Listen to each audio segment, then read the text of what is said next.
Are y'all ready to get this started? 3, 2, 1. Hey, I know what time it is. You know what it is. You are now tuning into the best business radio program in Central VA. Turn it up. On the mic with Mike on WJFM Radio. Ladies and gentlemen, welcome back on the mic with Mike, the premier business radio program around. Thank you for joining us today. This is our monthly summit. It's Mike King, Chris Mayfield. Chris Mayfield isn't here today. He had another obligation, so I'm rolling solo. Be afraid, be very afraid. But what we do here is we highlight businesses, we highlight partnerships. Today, this is our nonprofit summit, and we are talking to some outstanding partners. Along with us, Mike King, Chris Mayfield, we have our partner, Nanette Shore, who's with us today. And Nanette is our fundraising expert. So she puts together a lot of the information that we offer to the nonprofits. What we're going to do here is have a conversation about what they do to highlight their services. Because obviously changing the world isn't easy or free. So what we do is we try and help them do what they do by using the power of media. This is part of the Mike King Biz Radio Network, which is ESPN Richmond 106.1, 5 to 7 a.m. The Choice 105.3, that is 2 to 3 every day. And then International Business Group Radio with my man Bill Eastman, Donna Cundy. That is business on a global perspective, and that's where we are. So I'm going to throw it over to our friend Nanette Shore, and she's going to talk a little about, we're going to do the introduction, then we're going to go down through the panel. We got a panel of rock stars today. Some are friends of the program, and some we've seen their brand out in the media. So for folks who don't know whether social media works, it works, because I've seen these people, and today it was just an opportunity to meet them, and I'm grateful. So without further ado, Nanette Shore. Thank you, Mike. It's nice to be here and so honored to be here with such a great group of nonprofits doing amazing work in the community. I work with nonprofits and help them excel in their fundraising efforts, whether it's engaging with their board, events, donor cultivation, really across the board. I can work with them to really figure out the best way to raise funds, not only so that they can deliver more services to our community and be better partners. So, thanks for having me. I'll turn it over to Chris. Good morning. My name is Chris Williams. I'm Executive Director of Cancer Link, and we are a small local nonprofit that helps cancer patients here in the local Richmond community. My name is Sudeshna Dasmanizes. I'm the founder of the Henrico Community Food Bank. We are brand new, very, very new, as of November of 2021. And our goal is very simple: to provide food to residents of Henrico County in an equitable and accessible manner. Hi, I'm Emily Giant-Cristoforo. I'm the Executive Director of Medical Home Plus. We are a statewide organization serving families of children with special health care needs. We help families connect to community resources and particularly navigate their child's public educational system. I'm Kate Hauk. I'm the Executive Director of UGK Community First. We're a nonprofit that was established at the beginning of the pandemic to be a consistent source of nutritious and healthy meals that we could distribute to those in need in the community and those in permanent states of food insecurity. And I'm Michael Sparks. I'm the Assistant Director of UGK Community First, and I do whatever she says to do. To make it easy. Pretty That's right. on Listen, recording now. take me to your leader. Yep. I Take me to have your it leader. on tape. That's right. Mission accomplished. Thank you. Thank you. All right, ladies and gentlemen, today we're coming to you from the Bon Secours. This is, I guess it's the Bon Secours Bon Secours Sarah Garland Jones Center. And this is through our partnership with our good folks over at Churchill Activities and Tutoring. They're doing some amazing things out there. You'll be able to hear, and you're able to hear them on ESPN Richmond. They have a regular presence there. They're doing some outstanding things really to help the next generation of our youth really survive and thrive out there. Alrighty, so we're gonna start down at this end of the table. So Kate and Michael, I always say this is a business show, and business can help society be better. You guys have a successful business, morphed it into a nonprofit during a pandemic. Let's talk a little bit about how that happens and what it means. Well, Underground Kitchen was a for-profit business that was and is to give chefs of color and women a platform in the food industry and people in the LGBTQ community.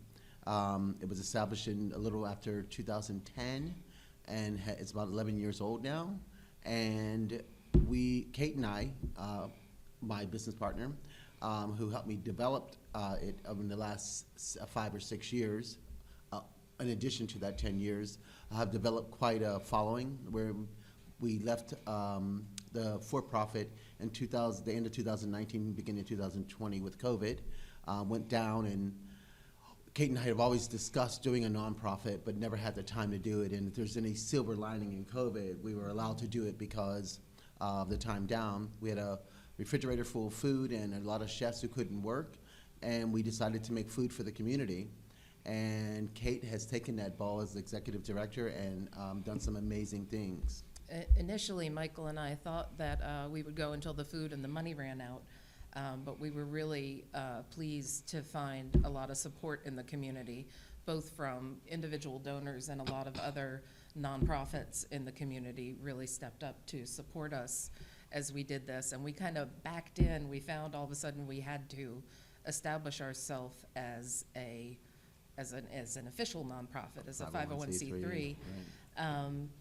And it keeps growing Right. every day. So now we have two arms. We have the for-profit, the Underground Kitchen, and then the UGK Community First. And now that our for-profit side has started to kind of wake back up again as we ride this wave, whichever wave this is now, the pandemic, a part of what we do on that for-profit side goes to help support our nonprofit as well. One of the things I always say is you're out there making magic happen. Talk about the relationship with the church, that all of a sudden you needed a place, and because that's what we do here. We show love and we help blow people up. Talk about the relationship that you have with the church and how that turned into a place for you guys to work your magic. Sure. Right during the pandemic, we were fortunate enough to have the restaurants that were closing down, and whatever they had left and what we had left, so they allowed us to work in their kitchens. Of course, they started to realize that they needed to shut down for a while longer, so the lights and the gas started getting shut down, and the restaurant shut down until further notice, until we understood what this pandemic was. I don't know, divine intervention, God came, and I was sitting on my front stoop with my coffee in the morning, and my neighbor passed by who happened to be a deacon in the Episcopal Church, and I said to Barbara Ambrose, hey, this is what's going on. You know, by that time we had served tens of thousands of meals, and we needed to. We had just gotten going. We were just starting to hit our stride. That's right. And we were rocking and rolling, and Right. then all of a sudden, everything started shutting down again. So Barbara said, let me do some homework, and the next couple days, the next week or so, we had 9 Episcopal churches who offered us their kitchens to produce these meals. And the meals that go out aren't just meals. Kate and I call it stealth health. We made sure the meals that was going out to people addressed high blood pressure, diabetes, and all the issues that happen in our community. So we thought it was important, as we curated for our for-profit business each event, to curate the experience of nonprofit, meaning the food that goes out is just as good as the $500 a plate food that goes out in our for-profit. And the church, and especially out at Roslyn Retreat Center, was fundamental to us being able to get our feet under us as a nonprofit. If you know Roslyn, it's out there. They have a huge dining hall and meeting space. We were able to bring in volunteers and keep them separated, safely, have chefs going in there almost 24 hours a day to produce the meals that we were making. And it really, I don't think we would have been able to do it without that. And one other thing I wanted to add to what Michael said is that Michael's always called it as well, food with dignity. It was hard for a lot of people to reach out to us during the pandemic, ones who hadn't had to worry where their next meal was coming from, ever. And so we wanted to make sure that it didn't feel like charity, even though it was, so everything that went out has always had a personal note in it to let people know that we're thinking about them, that we're all out here trying to get by, and we're just out here. We recognize that you're there, and life is turned upside down. That's right. And another great thing that chefs did during the pandemic, if the food was going to a particular community, the Afro-American community, the Hispanic community, Muslim community. Muslim community, that we had challah meals, that we had, that were, culturally related to to our audience, and so that was really important to us too. So, the Spanish community got a lot of pozole and a lot of beautiful food. We had a collard green chicken soup that was amazing, and with the black eyed peas, it was delicious. But all of these things we put in mind for the community so that they could not only enjoy it, but have something that was familiar. Alrighty, so we're going to turn to the nonprofit side. I always talk about business can help society be better. That's exactly what I'm talking about right there, where they have a business and all of a sudden they change the model. So for you nonprofits, Ned, how about if we start off with, we always talk about a couple of tips as far as fundraising goes to give our folks here, and then we're gonna talk to them about where they are right now coming out of the pandemic. I know, Sudasha, you guys are new, but I see you out there rocking it because you guys had something not too long ago with the kids who are out there. So then give our folks a little bit of some tidbits on fundraising that they could use that going forward. Sure. I think if you view fundraising as not asking people for money, you're going to be very successful. If you think about it as building relationships, and when the time comes, you then say, okay, how can you help me? I think we were talking earlier about when this happened and people being able to call their trusted donors to say, I need help. I need to get technology into homes so I can continue to serve in Emily's case, or you might need technology, or you're getting started. But when the next crisis happens, I want nonprofits to be in a position that they have those people they can call and make an outright ask that doesn't even feel like an ask, because they've been working very hard to build those relationships. And that's what it is. People give to things that they feel very passionate about. So finding the right people, not going after everyone, but finding the right people and really building those relationships. If you're just starting, I would say that's where you need to start. That's what gets people.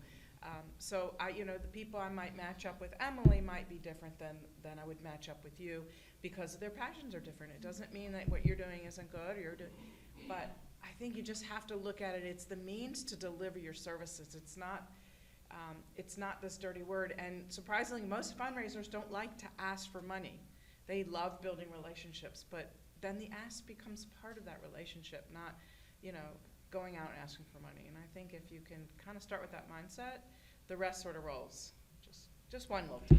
So Chris, if we start down there with you, what's something that you've learned, you're coming out of the pandemic, that you didn't do before, that you've kind of realized that it works? And give our listeners an idea of where you guys are now with your organization. Well, sure. Let me back up just a little bit and give people a little bit more flavor for who we are and what we do. And CancerLink was actually started 25 years ago here in the Richmond area, and it was started at the time as the Legal Information Network for Cancer, started by two local attorneys who both were battling cancer, and ran into all the obstacles that cancer patients normally encounter that are non-medical related. So insurance denials and billing and medical debt and all those bills and things that come in. And so they realized that they had good insurance and they were struggling, and they thought, how are people out there in the community who have cancer, which is a totally new thing to them, how are they making it happen? Who can be there for them and help them through this situation? So again, we're celebrating our 25th year of helping Central Virginia cancer patients with these legal and financial issues that they run into when they're diagnosed with cancer and go through the treatment process. But to your question about the pandemic, it's actually, I heard it mentioned down here. I'm inspired by all these folks who are sitting here this morning. But the pandemic really caused us to think differently, and in a way it's been a blessing. Previously, we would see patients, we would meet them at the hospital or at the treatment center. Occasionally they would come by our office, but with the pandemic, we could no longer get into the hospitals, and many times even the patients couldn't even get to the hospitals. So we had to adjust our model of how we worked with patients, and so a lot of what we do are helping folks with legal documents like powers of attorney and advanced medical directives and even wills that folks had never thought that they needed. But to do that, you have to meet them in person and sign those documents and witness them. And so what we ended up doing was basically kind of flex our business model, and we actually had people drive up to our office, sit on the corner, and we would bring our staff out to the street to sign these legal documents. Or in some cases, we would actually go to their homes. So, it was an opportunity for us to think different and for us to meet patients midway or where they were in order to accomplish our mission and to help them with what they needed.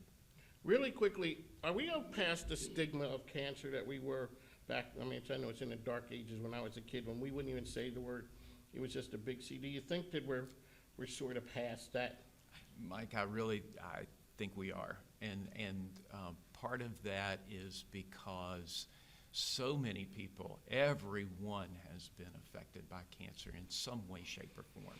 And so it's now, going back to the pandemic, we talk about this herd whatever, immunity and everything. I think we're at herd immunity or past herd immunity with cancer. Is so many people have encountered it, and now cancer is more, if you think of the success rates on some of the cancers, it's now, something before when you and I were growing up, many times it was a death wish. Yes. And so it was something very negative and very quiet. And now so many cancers are treatable, and they're treatable just sometimes with an outpatient procedure. So I think we're past that, but still it has to be considered a chronic medical condition. And it's something that will affect you not only medically, but emotionally, psychologically for the rest of your life. And as we deal with the patients that we work with every day, financially, it takes such a toll on families. And even if you're well-to-do and have the best insurance, you are going to experience something when you're going through a chronic medical condition like this. And so, we have made our services available to anyone, no matter who they are, no matter their status in life, whatever their situation is. We're here for them, and we want them to contact us. Alrighty, so we're going to go over to food insecurities in Henrico. And a lot of times when people think of Henrico, we don't think of that. But you're shaking your head going, it's happening out there. I honestly believe hunger and food insecurity is Henrico's best kept secret.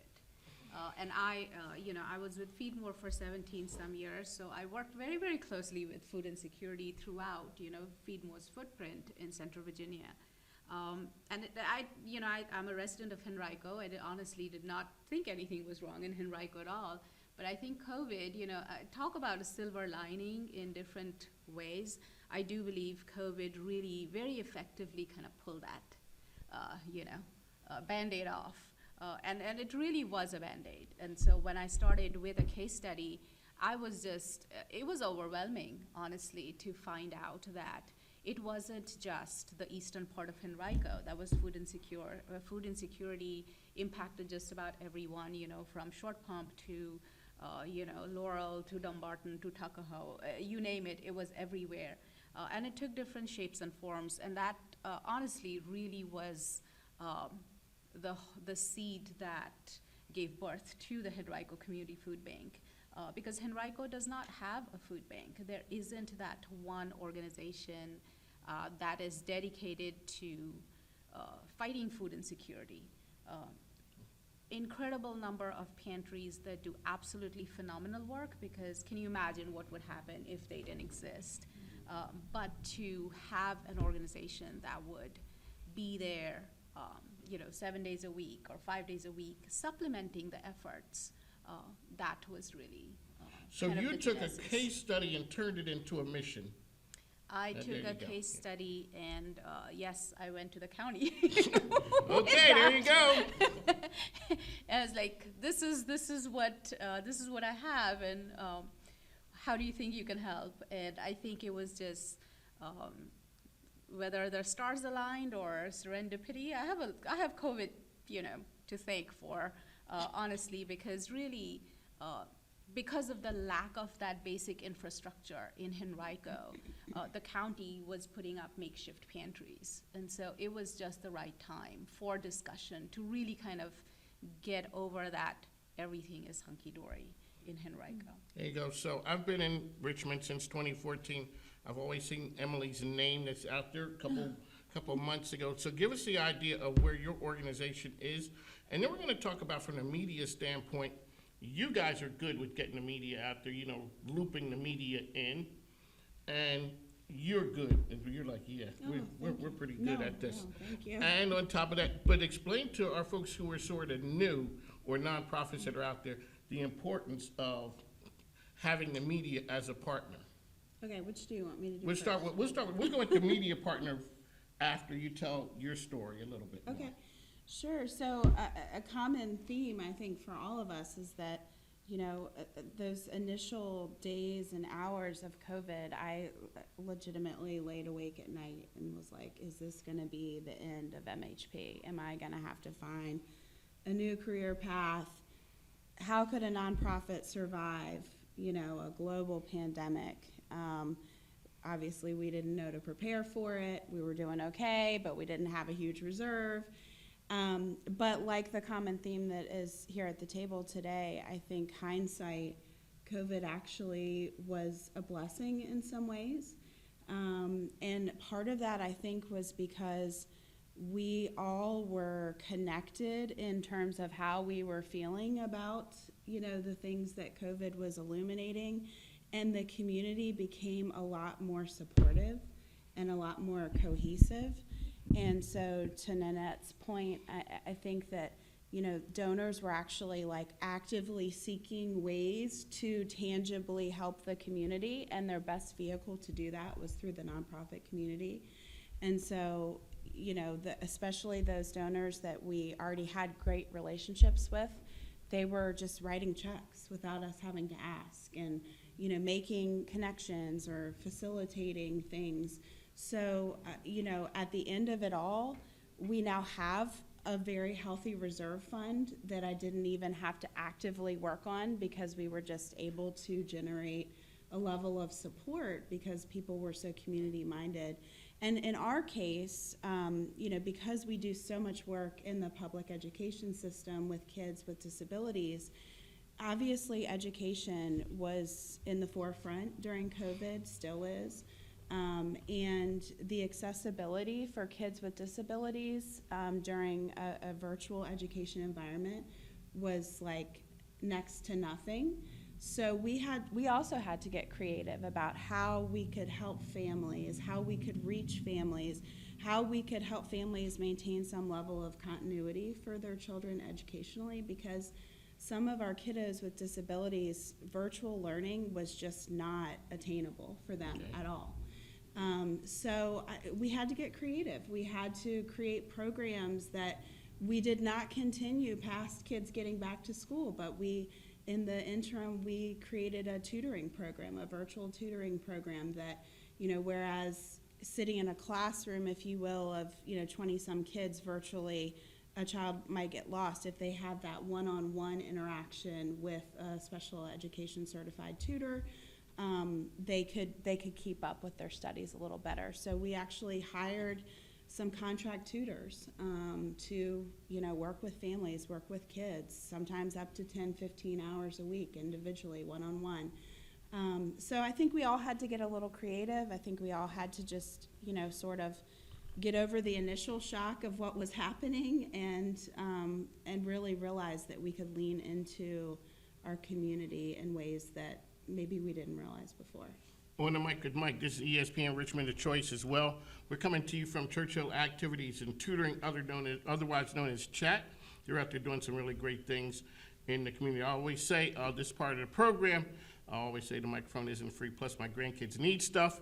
So make sure that you support our sponsors and advertisers. Annette Shore is here with us, my man Chris Mayfield, as well as Churchill Activities and Tutoring. We're coming to you, as I said, from Chat, so make sure you take a look at what they're doing and support them any way you can. A good friend of the program, Paula Pardell, the Blue Matchmaking, is out there as well. She's always a great partner. So we talked about the media side. Some tidbits on how to get noticed by the media and use the power of the media to help your organization. Gosh, that is a huge compliment that you gave me. I'm not sure that I'm deserving. I knew you, I just couldn't say your last name. And Well, exactly. That's my first tip. Have a last name that stands out. It's memorable. Because my maiden name was Allen, and then I went to Giant Cristoforo, and people definitely remember Giant Cristoforo more than they do Allen. Yeah. So, you know, I think that part of it is doing things like we're doing today, looking for collaborations, looking for community members that are helpful in getting the word out. Nanette is a great contact for us. She has sent so many folks our way that have turned out to be super, super helpful. We're working on our social media. We do have a strategic plan that we work week in and week out from a social media and marketing standpoint, and we did have a firm help us develop that. But I think it's about, you know, getting out there and making connections. I'm a part of a business networking group that meets weekly, and the name of the group is? Synapse. That's right, we're gonna shout it out. We drank the Synapse Kool-Aid. Synapse has done so much for our organization. We don't have the budget to be able to have a marketing and fundraising person. So as the executive director, I wear a lot of different hats. And Synapse has really allowed me to leverage my time and get in front of the business community, meet different people each week or each month. And frankly, all of the folks that we do business with now, every single one are connected to Synapse. So, so Synapse plug for sure. That's a great thing for nonprofits. We should have had Super Dave here. I know. He could rap. He could. Super Dave can rap. And one of the great parts about Synapse is that's the first group I met and I came here. That's how I met. And then Sure. They are people who are committed to changing the world. It's not about exchanging business cards. Right. It's about who do I need to connect you to help change the course of the way you do business. All right, I'm going to step over to you guys. So you guys are good with the social media aspect, yeah. Well, we have 11 years of practice with the for-profit. We had a roadmap, easy roadmap, because of our events that we throw nationwide. So we had local media that supports us, national media that supports us, and because of our experience with Underground Kitchen and what we do in the community with that and around the country, it's a very easy sort of switch over because folks wanted to know what we were doing. They were calling us to see what we were going to do during the pandemic. Well, we had something to tell them. And it kind of snowballed from there to the success, and then getting numbers and facts, and Kate running the front end of the house and, you know, making sure that they knew numbers and what each meal cost and what we did for, you know, the senior program that we now have developed, what we're doing for school kids on the weekends to have food. I mean, everything was changing every 5 minutes, which we always had stories for the media. So we just kept that going, and we're still doing it. Well, and I would add too, I want to ditto what you said about establishing those community partnerships and relationships. We've found that bringing different people together, like our work with Chat and several others in the community, that's been a big support as well, and for both sides, because often, and certainly working with Nanette, often you know someone who would be good with another person, and they in turn know someone that would be good with you. So as that gets established, there's kind of that cross-pollination in the nonprofit community, so that when one person gets some press on something, you can give a shout out and that. So we've kind of helped the people that we work with on our social media platforms and vice versa. And our supporters, like Smithfield and Tyson, who donated plenty of products for us during the things. They always had a media spot for us somewhere, you know, in conjunction with them. So we kind of walked in as the good guys, you know, with the relationship we had with them from the for-profit business. So we had a little bit of a head start, which was great. Mm-hmm. So as far as the nonprofits who are new starting out, a couple tidbits, a couple points that say you guys should really do this or do that, because it would help you. Now it's easy, you guys show up and they want to help you. There's a time that, in working over at NBC 12 and CW, you know, there are, you know, boxes, not boxes, but files of people saying, hey, this thing is happening at my church on the weekend, can you show us some love? And there's no end to that right there. If there are 1,000 nonprofits in Richmond, how do you get yours seen or heard above everyone else? Because everyone knows the Feed More. So before, when you were Feed More, you called and said, hey, this is Feed More, and people were like, sure, come on in, we'll help you. But now when you are new, what happens? So could you give a couple tidbits on ways that people can get noticed? Yeah, I mean, and I think Kate will agree that, like, when we started UGK Community First, we went in to feed the community. But then what we saw was a need for stealth health, that sort of food that's dedicated with people with problems. A consistent and consistent source, not just a one-hit wonder for COVID, or before COVID, it was just poverty. That problem was there before then. Seniors with diabetes shouldn't be getting pasta as a part of their food program. I know it's something to eat, but you're killing them. So all of those issues is where we found our niche in the community. Having that niche helped us be able to talk about what we do that's different. Well, and I would add to that one thing that was particularly powerful for both me and for Michael, when we started, we delivered all the meals ourselves. We drove them all around the city, and we talk a lot, and we talked to everybody that we dropped meals off to. And How are you guys able to keep a schedule? I don't know. I don't know. If you really knew, No, we didn't. If we you think really- about it, yeah. If we If think you about really- it too much, then we it get goof up. Yeah. a little anxiety. It's like playing piano with both Right. hands. Can't think too hard about it.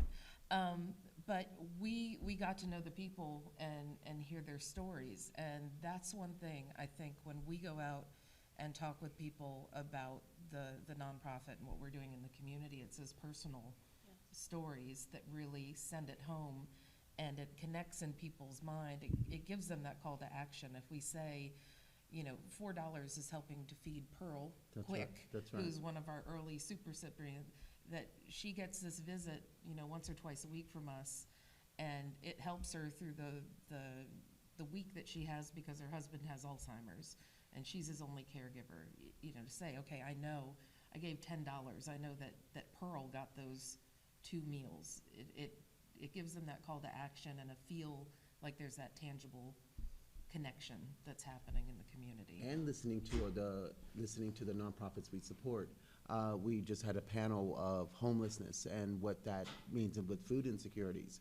Who knew that with a lot of homeless people that they have teeth problems where they can't eat solid foods, and how that has to be prepared where they still get nutrition with not foods they have to chew for days. They were getting granola bars, peanut crackers, and we're actually designing a program right now that they can get stealth health with softer foods and how that would apply to getting the feed. There's so many little intricate issues in food disparities that we never knew about that we are addressing now. And I think that's what been really successful as well. I would just add, marketing and getting the word out is much like courting donors. It's continuing to reach out, right, to the people who want to help share your mission. And look, all of you are working, you know, taking the time and working probably 3 jobs within one or more.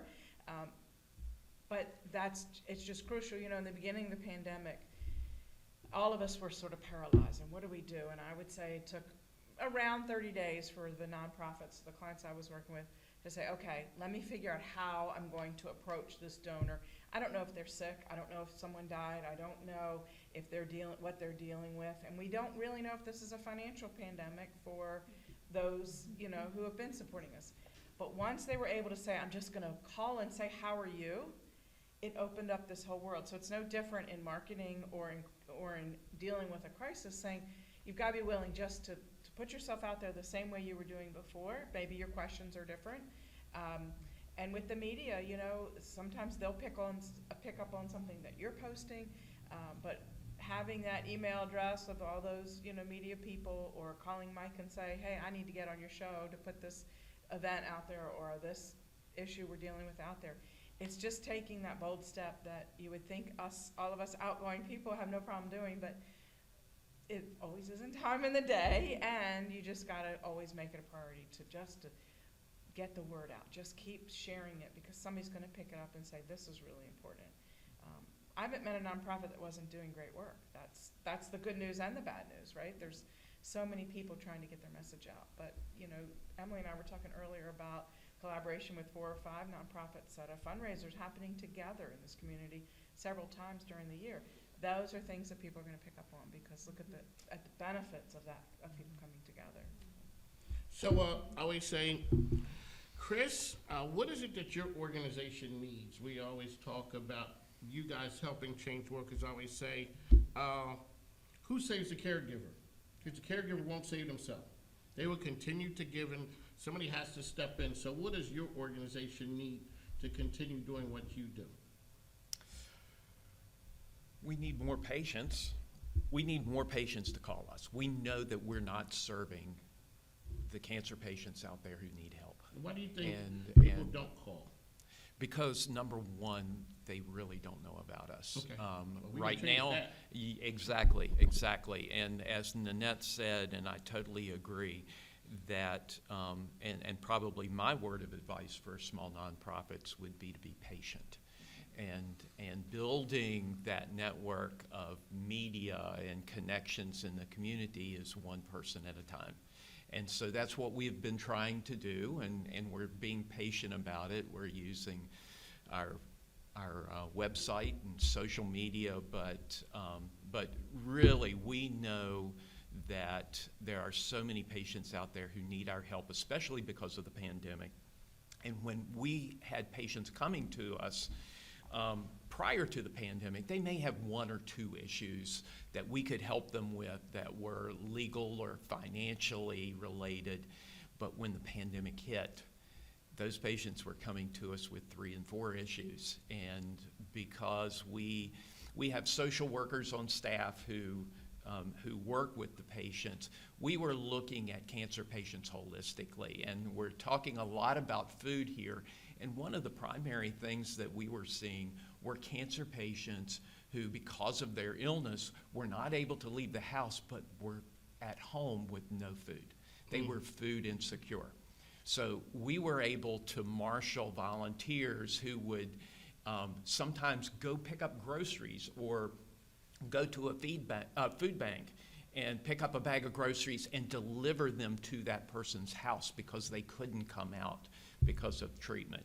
So that's the thing, Mike, is we know that there's more cancer patients out there who are dealing with more issues. They just need to know about us. They just need to give us a call. And of course, like any nonprofit, of course, funding is necessary. So I'll just say it. Funding is necessary. We're going to put it out there. Yeah. But I also think what you do really helps those who are caring for their loved ones, because if they know there's a resource that can help them navigate some of the stuff where maybe the patient isn't necessarily the one dealing with it, is that? Absolutely. Yeah. And the thing is, too, is our work does not stop with the patient. We look at the family as a whole. Okay. And so, for instance, in some of the situations where, in many of the situations, we're dealing with husband and wife. Husband and wife receive the full treatment, as does the family. It's just not the patient. And then beyond that, in some unfortunate circumstances, maybe the husband or the wife who has cancer passes away, and that family member who's left, we will also provide services for them in the near term. Right. So we will help them out because we realize that they are left with the bills, they're left with the employment issues, they're left with all of these other things that come along with a cancer diagnosis. It's not only the patient, but it's the full family that is dealing with that cancer diagnosis. And we met through introduction to Caring Men Global, which you've had on one of the summits, who is helping the caregivers be better caregivers. And so there's so many networks that I think the reality is sitting here today, I think they're great opportunities for. So Carryman Global was Steve, right? Yes. And so he had the idea that sometimes men are not the best communicators when. Maybe not, maybe not, it's could be. Going out on a limb there. That sometimes men don't know how to communicate the situation that they're in, so, you know, Keep glad asking that for you're here and talking to us. People don't realize, once you become part of the family, You're stuck. you're stuck. Because what happens is, we always work to say, how can we help you get better, and what do you need? So that's why we're up there shouting you out from the mountaintops, telling people where they can find you, because people don't know what they don't know, and sometimes they're just hurting, and in a moment you have an ability, because people tend to think, I'm the only one over in my corner, and you're saying, no, that you're not. Okay, what is the Henrico food, what do you guys need there? Oh, good gosh. Oh, no! Long list. Here, Oh, let me Lord. check out this list. Well, you know, I think with being somebody who's brand new, you know, the name recognition, we are looking for space right now. So, you know, till you have like a brick and mortar, it's always hard to kind of put your face onto something. But with that said, you know, anything new you're coming up with, you know, it's really partnerships. It's reaching out to folks. It's working with folks, working with programs that have natural synergies with what you're doing. You know, the volunteers, of course, the funding, you know, of course, you know, all of that. But to me, the biggest thing right now is for people, whether you're in Henrico or not, because I honestly believe hunger is an issue that transcends, you know, county lines or country lines. You know, having, opening your, you know, opening up to the fact that hunger exists in the county, and the county needs the county, the community, everyone who feels passionate that food security should be a right for everyone, needs to come together to build something. So, of course, you know, we need the food, we need the money, we need the volunteers, we need all of it. How else are we gonna solve the issue? You Well, know? I mean, since you just came up with the idea, we need to help you. That's Because right. You took a case and you made it a mission, so that's what we're here to do. What do you guys need? We are looking for corporate connections. We utilize our corporate partnerships in a number of different ways. You wanna give anyone a shout out? And that doesn't have to just do with funding. Sure. One of our best corporate partners is Risk-Based Security. They're located down in Scotts Addition. They provide volunteers, they provide funding, they provide social media exposure. They made a beautiful marketing video that talks about how they're in the IT world, but they are helping to facilitate what we do through the work that they do. One of our best partners. So we're looking for corporate partnerships, and again, that doesn't just apply to our funding needs.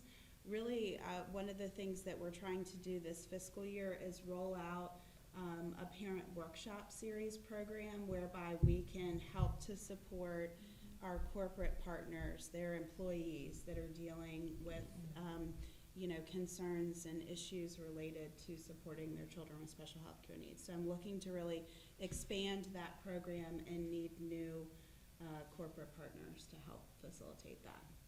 Alrighty, on the mic with Mike, this is the monthly nonprofit summit. Mike King, my man Chris Mayfield, he isn't here with us today, so it's Mike. I'm rolling with Nanette, and we're here talking to our friends about how things can be better in their organizations. Did you guys want to give a shout out to any of your sponsors or partners? Because now's the time to do it. Well, certainly I will say the County of Henrico, the administration has been absolutely fantastic. Also a big shout out to Feed More. We are just in the process of becoming a Feed More agency, and I know I can't do it without Doug and his leadership. Gotcha. Chris?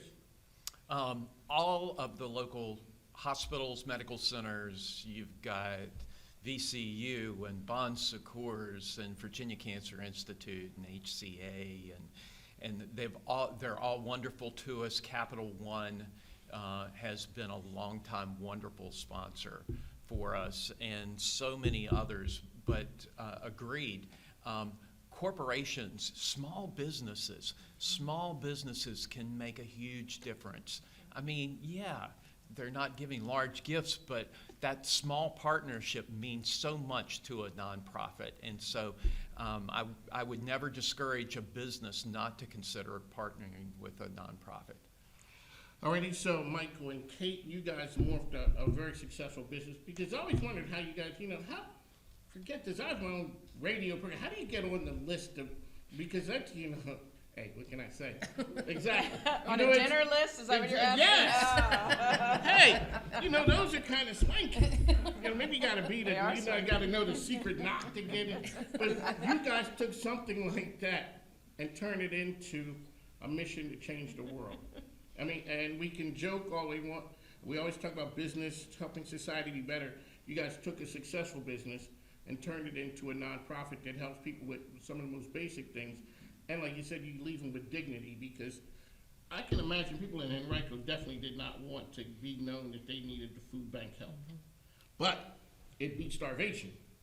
And so, it Exactly. does. But it's, Michael and I both feel very strongly that a community isn't strong unless everyone in that community is strong, and a community can't be strong unless it's healthy. And you understand the struggle. Each struggle is different, but every struggle has some similarities. Going and talking to the people you serve, and you were giving a big shout out to all the people who've helped us. The city of Richmond, who gave us a kitchen that has been fantastic on supporting with the community. The Episcopal Church of Virginia, and a big shout out to Bishop Jennifer, and Bishop Goff, who's been very supportive, and all the members of the Episcopal Church in Richmond.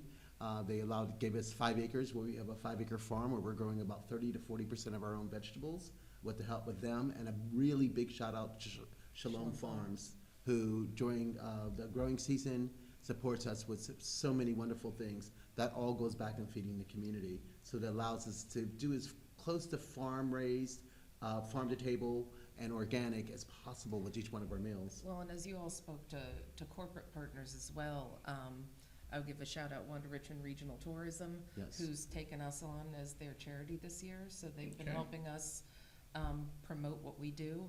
And also CAD Microsystems, who contacted us. I think it's worth, as you explore those corporate relationships, the CAD Microsystem Foundation has a different goal each year. They pick kind of a theme of what they're going to do, and it was hunger for this year. And so they partnered with us to kind of spread our mission throughout their organization.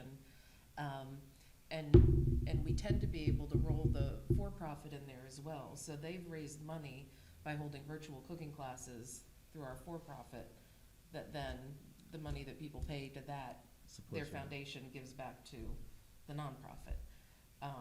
And so we've been able to, come up with our own, I guess, individualized fundraising kind of programs, but it's because they brought that idea to us as a corporate foundation, which has been really amazing. And one other big thing is, you talk about what we need, not only money, but we also need volunteers. And what's kind of unique about UGK and UGK Community First is that because of the nature of our business and about celebrating diversity, we have a wonderful program for corporations who want to do group volunteerism. They want to come out and help in the garden. They want to come help in the kitchen. They want to come help out fundraising events. It's a great opportunity to bring groups out to see what disparity really looks like, and how we developed our program to work around the community and in the community and not outside the community. All right, on to Mike with Mike. I know time is getting short. Really quickly, I really have to ask, what is it that you guys, if you have anything that's coming up that you would want our listeners to know about, an event or something, really quickly, because I have to touch on something else before we get out of here. We're going to start down at the end. CancerLink has 3 events coming up this spring. We crunched them all into the springtime, hoping that the pandemic would be over, and so we're all being optimistic here. We have a luncheon on April 1, which is a gala luncheon celebrating our 25th anniversary. We have a Beyond Bags event, which is a gala live and silent auction at the John Marshall Hotel on April 28th.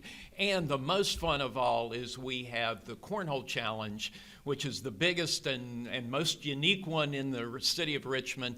That will be on May 21st at City Stadium.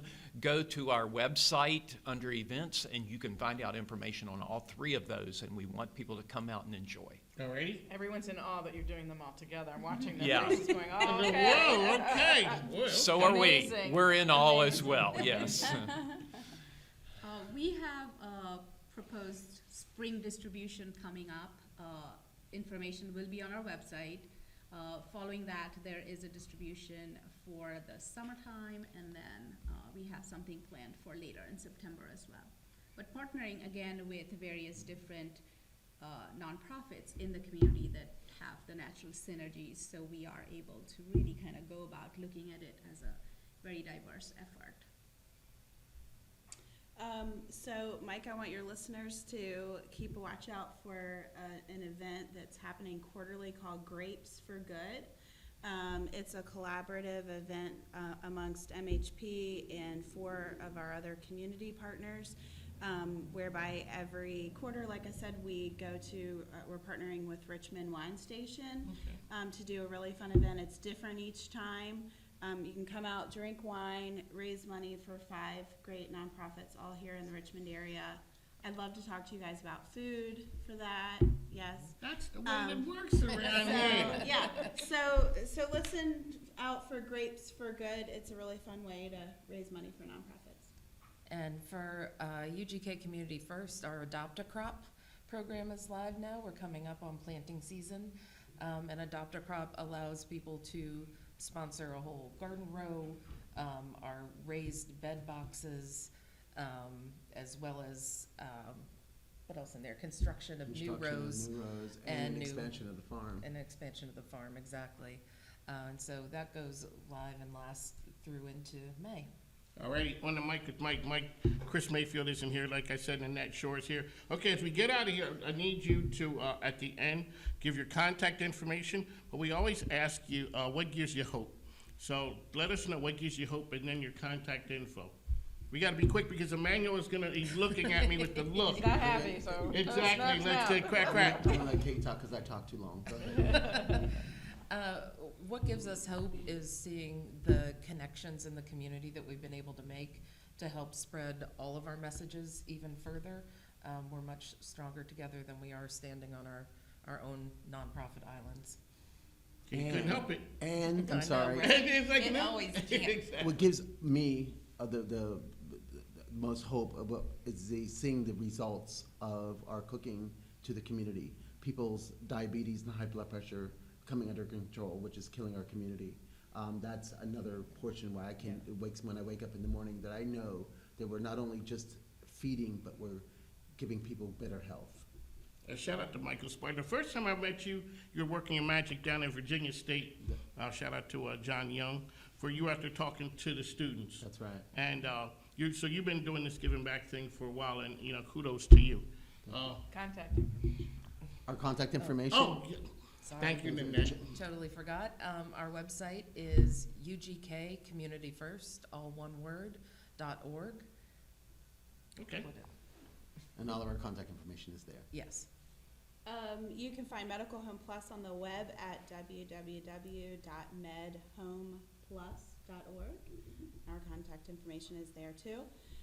What gives me hope is that, I kind of coined this phrase in one of our promo videos that we did recently, and I fully believe it at my core, and that is one of the worst human emotions I think any of us can ever feel is that of loneliness. And nobody should ever really truly be alone in life. And so what gives me hope just on a global standpoint is that we've now got all of these organizations here at this table that are alleviating that. You don't have to go through cancer alone. You don't have to open your pantry and not see anything to feed your children.